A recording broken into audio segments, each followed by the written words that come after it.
Jake had always loved hiking. The solitude, the sound of birds, the rustling of leaves in the wind. It was his way of escaping the chaos of life. On this particular autumn afternoon, he set out for a trail deep in the Blackwood Forest, a place few ventured due to its remote location and eerie reputation. The sun was beginning to set, casting long shadows through the trees as Jake wandered further from the beaten path. He hadn't seen another hiker for hours, and that's how he liked it. But as the day faded, a strange feeling settled over him, something he couldn't quite shake. The woods seemed quieter than usual, as if all the animals had suddenly gone still. As Jake rounded a bend, he noticed something odd. A man standing at the edge of the clearing. He wore a dirty jacket, his back to Jake, motionless. For a moment, Jake thought maybe he stumbled upon another hiker, but the man's stillness was unsettling. No movement, no sound, just standing there, staring off into the woods. "Hey, you okay?" Jake called out, trying to keep his voice steady. The man didn't respond. He didn't even turn around. Jake's heart began to race. Something was wrong. He backed up slowly, deciding to head back to the trail. But when he turned around, his breath caught in his throat. Another man was standing in the path, dressed just like the first. Tattered clothes, grimy jacket, his face hidden in the fading light. Jake's mind raced. He hadn't heard anyone approach, and there was no way they could have gotten there so quickly. Panic set in as he realized he was being surrounded. He glanced back towards the clearing.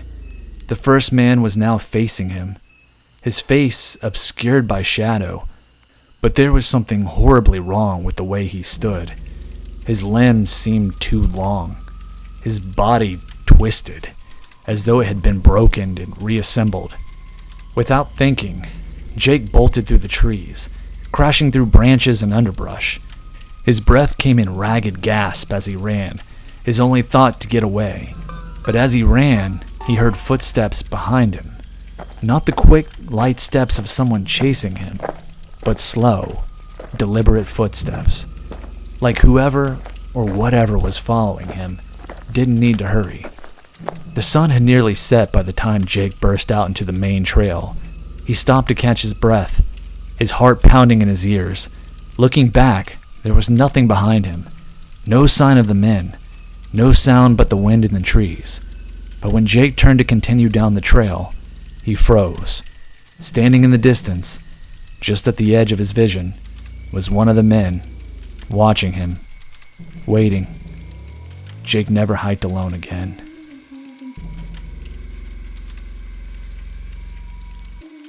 Sarah and her friends had heard the stories about Dark Pine Forest all their lives. Everyone in the nearby town knew the legend. People who entered the deepest part of the forest at night would hear strange whispers calling their name, beckoning them deeper into the woods.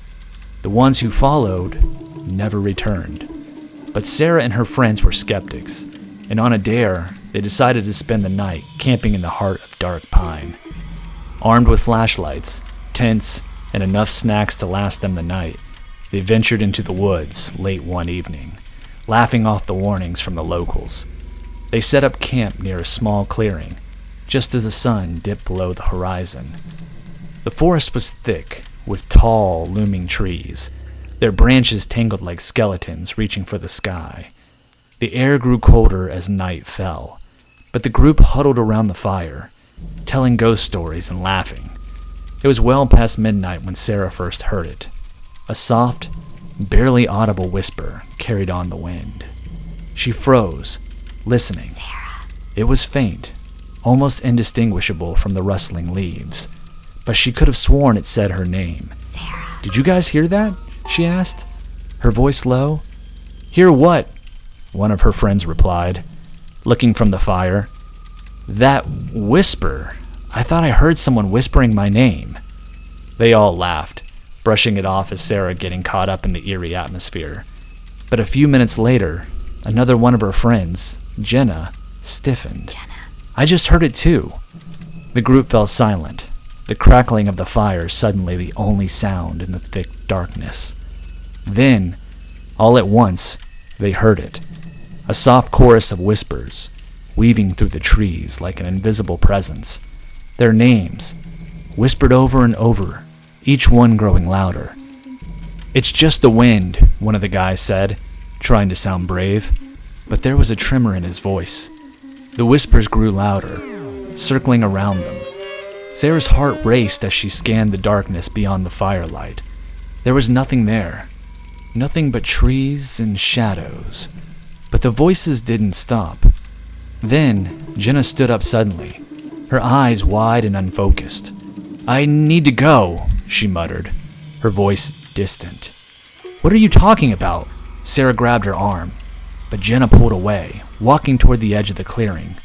"I need to go. They're calling me." Panic surged through Sarah as Jenna disappeared into the trees, the darkness swallowing her. The whispers grew deafening now, louder than the crackling fire, louder than Sarah's own heartbeat pounding in her ears. "Jenna, wait!" Sarah shouted, grabbing a flashlight and running after her. But the beam of light cut through the trees, showing nothing but more shadows. The whispers echoed all around, louder and louder, until they seemed to be coming from inside Sarah's own mind. By the time Sarah found Jenna, it was too late. She was standing in the middle of the forest, her eyes blank, staring into the darkness. The whispers had stopped.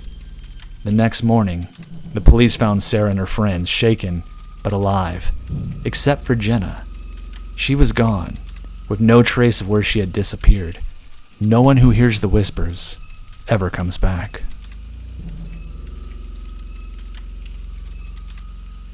Tom and Emily had just moved to a small town in the Pacific Northwest. It was quiet, peaceful, and surrounded by miles of dense forest. Their new house was cozy, tucked away at the end of a long dirt road, with only a few neighbors scattered nearby. It seemed like the perfect place to start fresh. One night, about a month after they moved in, Emily woke up to a strange glow outside their window. At first, she thought it was the moonlight, filtering through the trees, but the light was too bright, too steady. She nudged Tom awake. "There's something outside," she whispered. Tom groggily rolled over and looked out the window. Sure enough, in the distance, through the trees, he saw it too.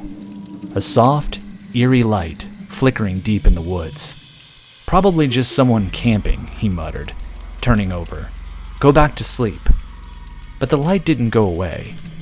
Night after night, Emily would wake up to that same strange glow, always in the same spot, deep in the forest. Eventually, curiosity got the better of her. One evening, as the sun was setting, Emily decided to go see what was causing the light. Tom was at work, and she didn't feel like waiting for him to come home.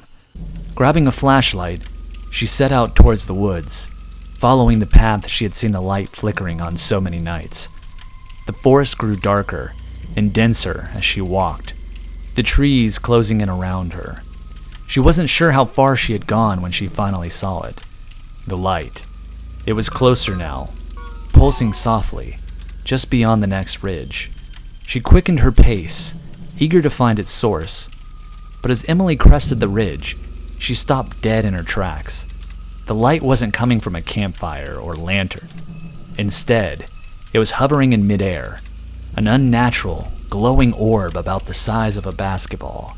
It floated silently between the trees, casting an eerie blue glow across the forest floor.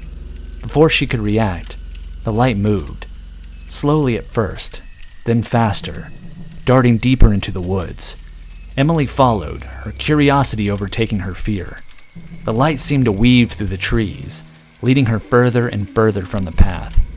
After what felt like hours, Emily stopped, realizing just how deep into the forest she had gone. The light had vanished, leaving her alone in the pitch-black woods. Panic set in as she fumbled for her flashlight, but when she switched it on, the beam revealed something that made her blood run cold. Scattered across the forest floor were hundreds of bones, animal and human, piled together, half buried in the dirt. And as she backed away, a new light appeared, this time closer, brighter, and followed by another, and another, until the woods around her were filled with glowing orbs, all moving toward her.